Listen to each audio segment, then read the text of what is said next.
Retomando aqui o nosso estudo a respeito da Sagrada Escritura, nos vídeos passados, vimos que a Sagrada Escritura é esse Deus que se faz palavra em meio a nós, e aprendemos um pouco também sobre o Antigo Testamento, a lei do povo de Israel, e que foi integralmente aceita pelos cristãos.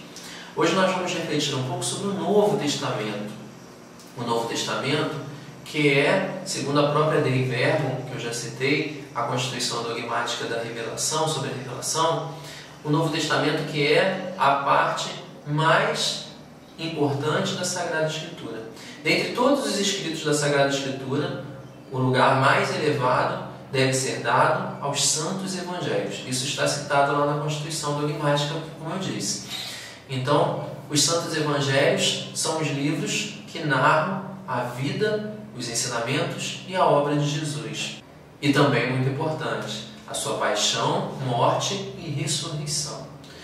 Esses livros, que são 4, o Evangelho de Mateus, de Marcos, Lucas e João, foram escritos logo no início do cristianismo. Estados como sagrados pela Igreja trazem em si tudo de essencial que nós precisamos saber sobre a vida de nosso Senhor Jesus Cristo.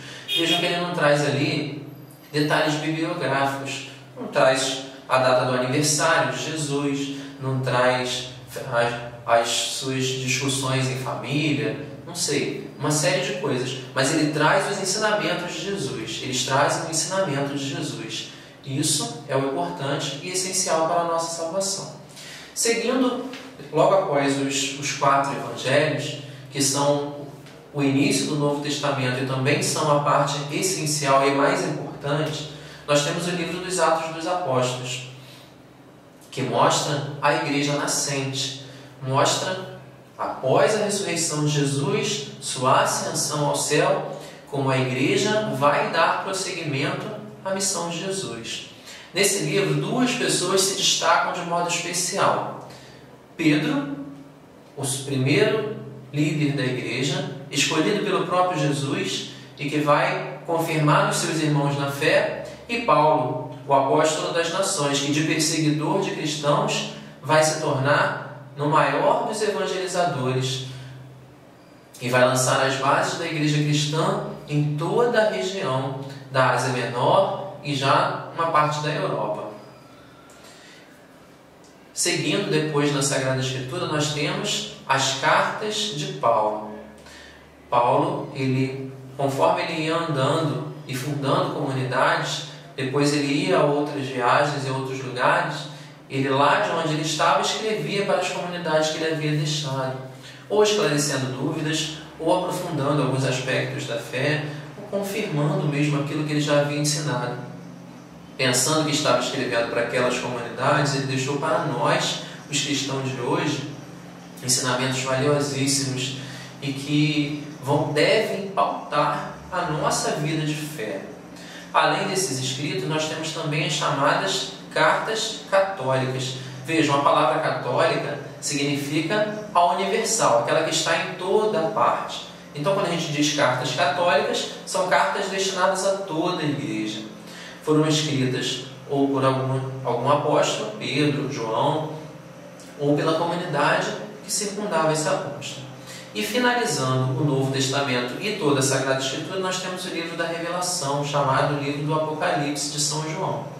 Que vejam, é importante, depois a gente pode até abordar esse assunto. Ele não fala do livro do Apocalipse, não fala do fim do mundo, como a gente pode imaginar, ou fala de uma forma profética, mas enfim, o que é importante ali? O livro do Apocalipse conta a história da salvação em uma outra linguagem.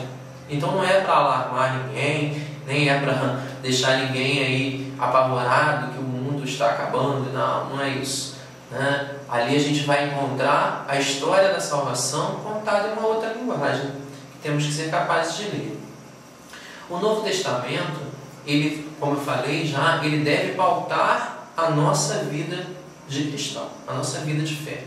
Se eu disse que no Antigo Testamento nós tínhamos lá uma série de disposições transitórias que iam ser depois aperfeiçoadas pela vida de Cristo, pois bem, o Novo Testamento lança luz no Antigo. Nós devemos pautar a nossa vida de fé pelos ensinamentos que ali estão. seja as palavras de Jesus que foram colhidas pelos apóstolos e depois escritas, seja as palavras de Paulo ou dos outros apóstolos, escritas e lançadas à comunidade. Se nós conseguirmos levar a nossa vida, como levava a primeira comunidade cristã, na partilha da palavra, na partilha do pão, com todas as coisas em comum, como está lá no livro dos Atos dos Apóstolos 2, nós vamos conseguir ter a vida que Deus deseja de nós.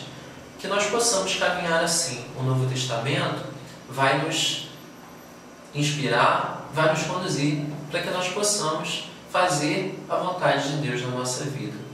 Mais à frente, nós vamos nos aprofundar em alguns trechos determinados da Sagrada Escritura, que todos possam aproveitar, ler, conhecer e, muito mais importante, viver a Palavra de Deus que nos é dada. Deus abençoe a todos. Até a próxima.